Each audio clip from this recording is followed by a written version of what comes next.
अस्सलाम वालेकुम। अब तक हमने केमिकल बॉन्डिंग और मॉलिक्यूल्स की साख्त यानी स्ट्रक्चर को तफसील से समझा। अब हम केमिस्ट्री की एक बहुत ही बुनियादी और अहम ब्रांच की तरफ बढ़ रहे हैं जिसका नाम है स्टिक्योमेट्री। ये ब्रांच केमिस्ट्री में हिसाब किताब और मिकदारों यानी क्वांटिटीज़ का मुतालिया करती है, यानी केमिकल रिएक्शंस में रिएक्टेंट्स कितने होंगे और प्रोडक्ट्स कितने होंगे, ये सब हम स्टिक्योमेट्री की मदद से मालूम करते हैं। तो चलिए शुरू करते हैं आज का topic. Stoichiometry is derived from Greek words. Stoicheion means element and metron means measure. Stoichiometry is the branch of chemistry in which the relationship between the amount of reactants and products in a balanced chemical equation is studied.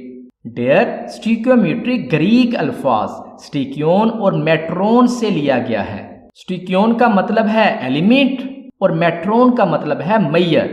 तो स्टिक्योमेट्री chemistry की वो शाख यानी branch है जिसमें एक balanced chemical equation में reactants और प्रोडक्ट्स की मिकदारों के दरमियान ताल्लुकात का मुतालिया किया जाता है। यानी स्टिक्योमेट्री लफ्ज़ी मायने में एलिमेंट की पैमाइश है। केमिस्ट्री में इसका मतलब है कि किसी भी केमिकल रिएक्शंस में कितने रिएक्टेंट्स इस्तेमाल होंगे और उनसे कितने प्रोडक्ट्स बनेंगे, इसका हिसाब किताब इस ब्रांच में किया जाता है। ये सब एक बैलेंस्ड केमिकल इक्वेशन की बुनियाद पर होता है। The balanced chemical equation has the same number of atoms of each element on both sides of equation. It has definite ratios of reactants and products just as compound have definite ratios of element. Such ratios are used to calculate the mass or mole of other substance. यहाँ तक हमने 3 अहम नुकात पर बात की। पहला नुक्ता, the balanced chemical equation has the same number of atoms of each element on both sides of equation. इसका मतलब ये है कि किसी भी केमिकल रिएक्शन को सही तरीके से रिप्रेजेंट करने के लिए इक्वेशन का बैलेंस्ड होना लाजमी है। बैलेंस होने का मतलब है कि जितने एटम्स किसी एलिमेंट के रिएक्टेंट्स यानी रिएक्टिंग सब्सटेंसेस की तरफ हों, उतने ही एटम्स उसी एलिमेंट के प्रोडक्ट यानी बनने वाले सब्सटेंसेस की तरफ भी हों। इक्वेशन को बैलेंस करना केमिस्ट्री में पहला कदम होता है जब हम स्टिक्योमेट्री कैलकुलेशन करते हैं। दूसरा नुक्ता, it has definite ratios of reactant and product just as compound have definite ratios of element. यानी एक बैलेंस्ड केमिकल इक्वेशन में रिएक्टेंट्स और प्रोडक्ट्स के दरमियान एक मुकर्रर यानी डेफिनेट रेशो होती है। ये रेशो मोल्स की सूरत में होता है। मसलन अगर हमारी इक्वेशन हो 2H2 + O2 और ये मिलकर बनाए 2H2O यानी वाटर, तो इसका मतलब है कि 2 मोल्स हाइड्रोजन गैस 1 मोल ऑक्सीजन के साथ रिएक्ट करके 2 मोल्स पानी बनाती है। ये 2:1:2 का रेशो हमेशा फिक्स्ड रहेगा इस रिएक्शन के लिए। इस तरह एक खास कंपाउंड जैसे वाटर अपनी पहचान बरकरार रखने के लिए अपने एलिमेंट हाइड्रोजन और ऑक्सीजन को एक मुकर्रर वजन के रेशो में कंबाइन करता है। यानी अगर आप वाटर को देखें तो इसमें 2 ग्राम हाइड्रोजन होती है और 16 ग्राम इसमें ऑक्सीजन होती है। आप अगर इसको और सिंपल करना चाहें तो आप कह सकते हैं 1:8 की ये रेशो है। यानी हम ये कह सकते हैं जैसे एक कंपाउंड हमारी मिसाल में वाटर यानी पानी पहचान बरकरार रखने के लिए अपने एलिमेंट्स को एक मुकर्रर वजन के रेशो में कंबाइन करता है, बिल्कुल इसी तरह एक खास केमिकल रिएक्शन भी जैसे हमारी मिसाल में यहाँ वाटर का बनना अपने रिएक्टेंट्स हाइड्रोजन गैस और ऑक्सीजन गैस को एक मुकर्रर मोल रेशो में इस्तेमाल करता है और एक मुकर्रर मोल रेशो में प्रोडक्ट बनाता है। डियर यहाँ तीसरा और आखिरी नुक्ता है, such ratios are used to calculate the mass और mole of the other substances. यही वो मकसद है जिसके लिए हम स्टोइकियोमेट्री पढ़ रहे हैं। जब हमारे पास एक बैलेंस्ड इक्वेशन और रिएक्टेंट और प्रोडक्ट्स के मुकर्रर रेशोज होते हैं तो हम इन रेशोज को इस्तेमाल करके केमिकल कैलकुलेशंस कर सकते हैं। ये कैलकुलेशन न सिर्फ लेबॉर्ट्री में बल्कि इंडस्ट्रीज में भी बहुत अहम होती है, जहां प्रोडक्ट की क्वांटिटी और रॉ मटेरियल्स की ज़रूरत का ठीक ठीक हिसाब लगाना होता है। Stoichiometry calculation obey law of conservation of mass and law of definite proportions. According to the law of conservation of mass, matter means mass can neither be created nor destroyed. It states in terms of stoichiometry that the total mass of reactant is equal to the total mass of product in a balanced chemical equation. Dear, यहाँ से law of conservation of mass और law of definite proportions पर बात हो रही है। हम इनको डिटेल में समझते हैं ताकि हमारे कॉन्सेप्ट क्लियर हो। Dear, stoichiometric calculation law of conservation of mass और लॉ ऑफ डेफिनेट प्रोपोर्शंस के असूलों पर मबनी होती है। Law of conservation of mass का मतलब है मैटर यानी मास को ना तो बनाया जा सकता है और ना ही तबाह किया जा सकता है। स्टोइकियोमेट्री के अल्फाज से इसका मतलब है कि एक बैलेंस्ड इक्वेशन में रिएक्टेंट्स का टोटल मास प्रोडक्ट के टोटल मास के बराबर होता है। इस कानून के दो अहम हिस्से हैं और हम दोनों को तफसील से देखेंगे। पहला हिस्सा है matter can neither be created nor destroyed. ये law of conservation of mass का बुनियादी असूल है।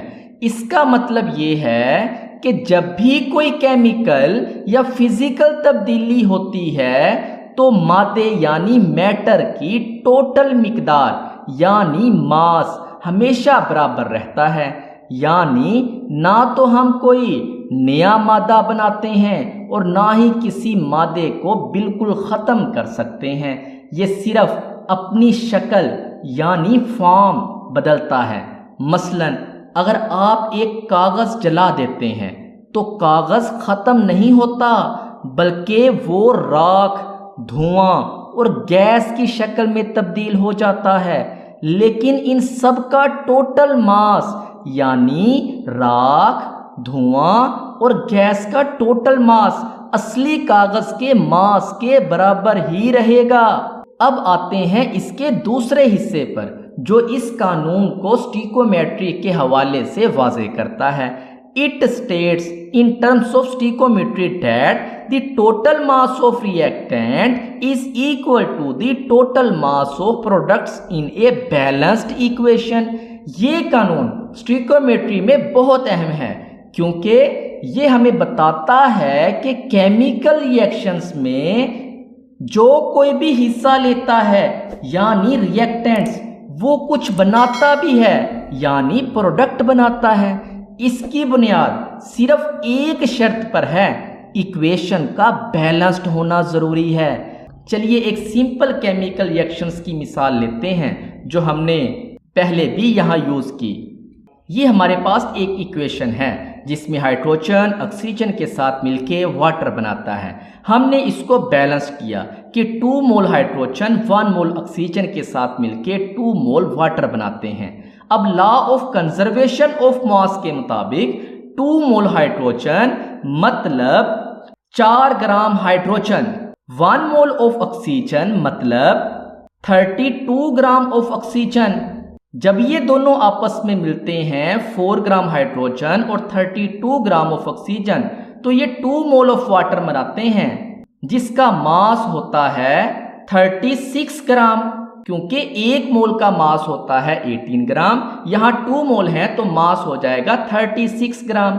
ऑक्सीजन के एक एटम का होता है 16, हाइड्रोजन के 2 एटमों का हो जाएगा 2 तो एक वाटर के मॉलिक्यूल का मास हो गया 18, यहाँ 2 है तो 2 का हो जाएगा 36 ग्राम। अगर आप इस मुकम्मल बैलेंस्ड केमिकल इक्वेशन के ऊपर गौर करें तो आप देख सकते हैं कि रिएक्टेंट का मास 36 ग्राम यानी 36 ग्राम है और प्रोडक्ट का मास भी 36 ग्राम है, यानी रिएक्टेंट का मास प्रोडक्ट के टोटल मास के बिल्कुल बराबर है।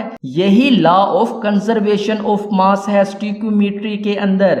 कोई मास ना तो ज्यादा हुआ और ना ही नया बना, सिर्फ एलिमेंट की अरेंजमेंट बदली।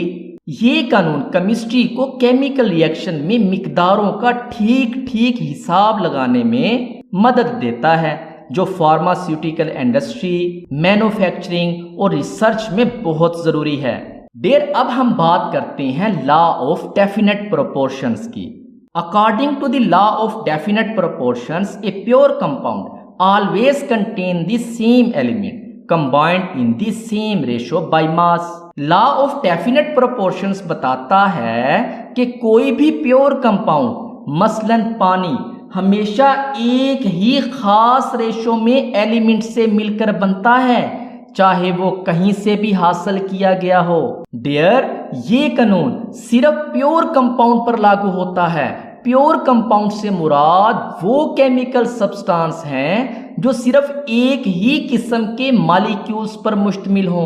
मसलन पानी H2O एक प्योर खालस कंपाउंड है।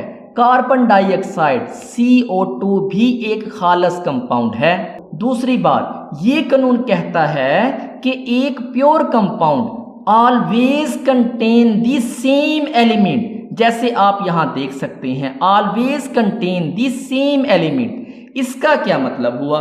इसका मतलब ये है कि अगर आप पानी की बात करते हैं तो पानी यानी वाटर हमेशा हाइड्रोजन और ऑक्सीजन एलिमेंट से ही बना होगा। ऐसा नहीं हो सकता कि आज पानी हाइड्रोजन और ऑक्सीजन से बन रहा है और कल किसी और एलिमेंट से बनना शुरू हो जाए। हर खास कंपाउंड के लिए उसके बनने वाले एलिमेंट मुकर्रर यानी फिक्स्ड होते हैं। डियर, यहाँ तीसरी और सबसे अहम बात ये है, elements combined in the same ratio by मास।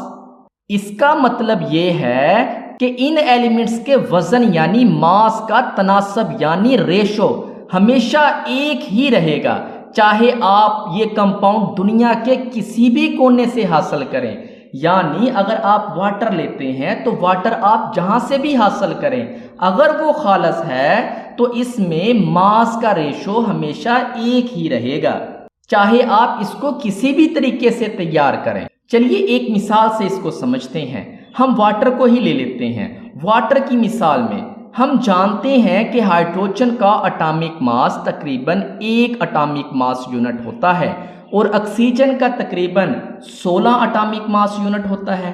पानी के एक मॉलिक्यूल में 2 हाइड्रोजन एटम्स और 1 ऑक्सीजन एटम होता है, तो पानी में टोटल हाइड्रोजन का मास 2 AMU हुआ और ऑक्सीजन का टोटल मास 16 AMU है।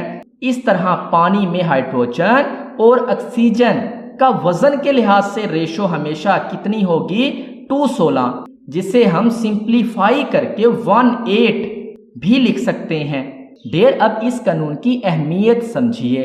अगर आप समुद्र से पानी लेते हैं या बारिश का पानी जमा करते हैं या लेबोरेटरी में हाइड्रोजन गैस और ऑक्सीजन गैस को मिलाकर पानी बनाएं, हर सूरत में पानी में हाइड्रोजन और ऑक्सीजन का मास रेशो हमेशा 1:8 ही रहेगा, ये कभी नहीं बदलेगा।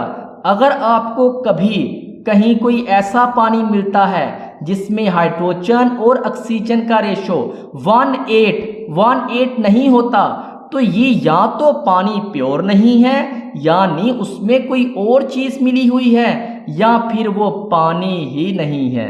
डियर, यही वजह है कि ये कानून यानी law of definite proportions chemical formulas और केमिकल रिएक्शंस को समझने में बुनियादी किरदार अदा करता है। ये हमें बताता है कि कंपाउंड्स की कंपोजिशन मुकर्रर होती है, जो कि स्टोइकियोमेट्री की फाउंडेशन है। तो दोस्तों आज हमने चैप्टर 4 स्टिकियोमेट्री का तारुफ हासिल किया। हमने जाना कि ये केमिस्ट्री की वो शाख यानी ब्रांच है जो केमिकल इक्वेशंस में रिएक्टेंट्स और प्रोडक्ट्स की मिकदारों के ताल्लुकात का मुताला करती है। हमने इसके बुनियादी असूलों जैसे law of conservation of mass और लॉ ऑफ डेफिनेट प्रोपोर्शंस को भी समझा। उम्मीद है आज का लेक्चर आपको पसंद आया होगा। अगर आपको कोई कन्फ्यूजन है तो ज़रूर कमेंट करें, मैं रिप्लाई करने की पूरी कोशिश करूँगा। लेक्चर अच्छा लगा हो तो वीडियो को लाइक करें, शेयर करें और चैनल को सब्सक्राइब करना ना भूलें। शुक्रिया।